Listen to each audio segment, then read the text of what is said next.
Meagre और minor में difference क्या है? वैसे जो डिफरेंस है मैंने आप लोगों के सामने लिख दिया है। दोनों का हिंदी अर्थ तो कम ही होता है, उस हिंदी अर्थ की वजह से हमें क्लोज टेस्ट जैसी चीजों में या फिल इन द ब्लैंक्स में जहां 4 ऑप्शंस आते हैं वहां पर हमें आंसर देने में हमेशा प्रॉब्लम आती है और इस तरह के ऑप्शंस हमें अक्सर फंसाते हैं। यहाँ पर फंसने का कारण ये होता है क्योंकि दोनों का हिंदी अर्थ लगभग एक जैसा होता है और डिक्शनरी में इनके इंग्लिश मीनिंग को देखने के बाद भी हम बहुत हद तक चीजें पता नहीं लगा पाते हैं। मैं आपको सरल करके इन दोनों चीजों को समझाने की कोशिश करूंगा। मीगर का मतलब होता है कि अगर कोई चीज अमाउंट में कम है, क्वालिटी में कम है, क्वांटिटी में कम है, मात्रा में कम है, अमाउंट में कम है और कोई चीज आपके लिए पर्याप्त नहीं है, जितना आप एक्सपेक्ट कर रहे हैं उतना नहीं है, जितना आप एक्सपेक्ट कर रहे हैं उतना नहीं है, तो आप मीगर बोलते हैं। माइनर का इस्तेमाल आप तब करते हैं जब कोई चीज आपके लिए महत्व ही नहीं रखती, आपके लिए कोई चीज महत्व ही नहीं रखती, उसके होने से आपको कुछ फर्क नहीं पड़ता।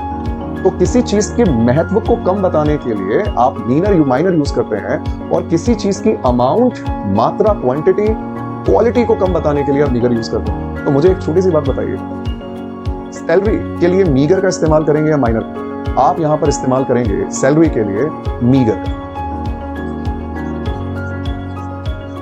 आप मीगर का इस्तेमाल क्यों करेंगे? मैंने पहले ही कहा कि जो चीजें मात्रा में और अमाउंट में कम होती है, सैलरी अमाउंट को दिखाती है, तो अगर कोई चीज अमाउंट में कम है तो आप बोलेंगे मीगर।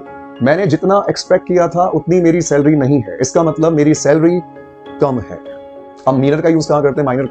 माइनर का यूज हम कर सकते हैं डैमेज। जैसे मैं बोल सकता हूं माइनर डैमेज हो सकता है। आप मुझे बताइए मेरी कार में हल्का सा डैमेज आ गया, तो हल्का सा डैमेज कहने के लिए मीगर डैमेज बोलेंगे या माइनर डैमेज बोलेंगे? वो माइनर डैमेज का मतलब होगा इतने से माइनर डैमेज से मुझे कोई फर्क नहीं पड़ने वाला, मेरे लिए इंपॉर्टेंस, मेरे लिए इतना सा डैमेज इंपॉर्टेंस नहीं रखता है, महत्व नहीं रखता है। डैमेज के लिए माइनर, सैलरी के लिए मीगर, क्योंकि सैलरी दिखाता है अमाउंट को और लिखा हुआ है अमाउंट।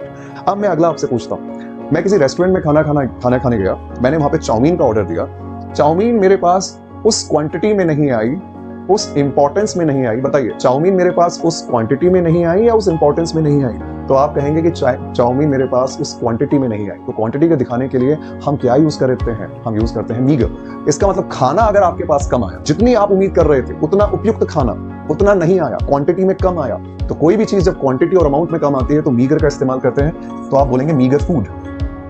अब मैं आपके सामने एक और चीज रखूं, आपको एक इंजरी हो गई, एक छोटी सी खरोंच आपको आ गई। कई बार ऐसी खरोंचें आ जाती हैं, कई बार ऐसी खरोंचें आ जाती हैं जो लग भी जाती है और आपको अंदाजा भी नहीं लगता कि आपके लग चुकी है। तो कई बार ऐसी खरोंच आपके लिए अमाउंट में मायने नहीं रखती या महत्व में मायने नहीं रखती। ऐसी चोटों का या ऐसी इंजरीज का आपके लिए कोई महत्व नहीं है, लग भी जाती है तो आपको इससे फर्क नहीं पड़ता, इसका कोई महत्व नहीं है, कोई इंपॉर्टेंस नहीं है, लगती रहती है छोटी मोटी चोट। तो जब आपको इंपॉर्टेंस किसी की कम दिखानी हो तो आप बोलते हैं माइनर, और आपको जब अमाउंट या क्वांटिटी कम दिखानी हो तो आप बोलते हैं मीगर। तो आप यहां पर बोलेंगे माइनर इंजरी।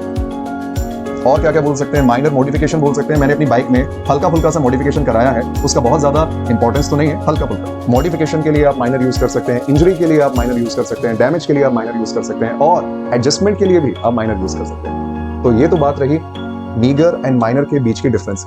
अब मुझे बताइए सैलरी कैसी है? सैलरी है, अनएम्प्लॉयमेंट की बात हो रही है, लोगों की जॉब नहीं है, इसका कारण है सैलरी अमाउंट को दिखाता है। Right answer is meagre. Right answer is meagre, minor नहीं होगा।